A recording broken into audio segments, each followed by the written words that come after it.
The Sullivan County mother accused of murdering her toddler daughter was in court this morning in Blountville, Tennessee for what's called a status hearing.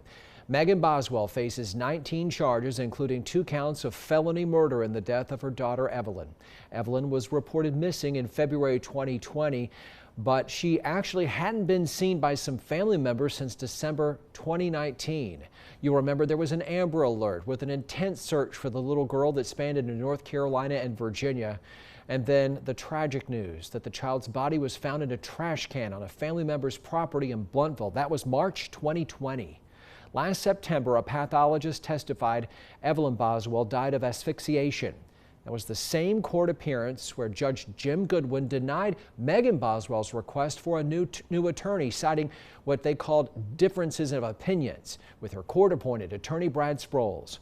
The following month, Sproles withdrew from the case, and attorney Gene Scott was appointed in his place. That was all in the same hearing.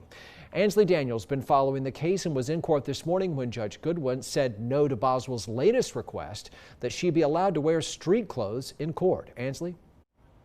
Yeah, Josh, this order was just found before that appearance at 8 o'clock this morning. Boswell's attorney, Gene Scott, tells me that he doesn't agree with it, but the state prosecutors say this was a good call. If you look at the Facebook comments that'll be on this article when we read it, there's going to be 100 people that rush to judgment about her guilt, and they should, instead of rushing to judgment about guilt, waiting to see what the evidence actually shows and then make a decision. Those comments Megan Boswell's attorney Gene Scott is referring to are part of the reason he filed the motion asking the court to allow her to wear street clothes at her proceedings ahead of the 2025 trial. This morning, it was denied.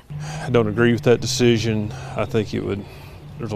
There's no other case that I can remember in Sullivan County that's had this kind of media attention.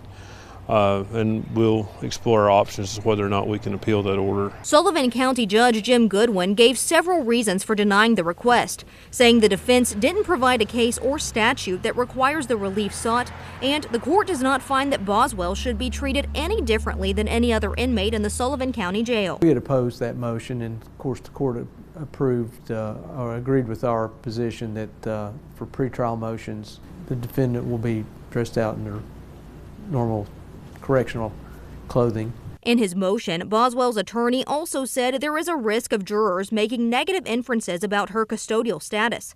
However, the order says the state points out correctly that a jury hasn't been selected yet, and the jury selection process will remove those with prejudice. We also anticipate the judge is going to make a ruling on the earlier motion to sever the other charges from the murder charges and the child abuse cases. The judge said he's going to rule on that shortly. So we expect that he will release a ruling probably in the next week or two. It's unclear whether or not Scott will file any motions to overturn previous rulings under Boswell's former counsel, and there could be some motions and written rulings that come down ahead of her next scheduled appearance. Ansley Daniel, thank you. Megan Boswell's next status hearing is set for August 4th at 9 a.m. Her trial date likely going to be in early 2025.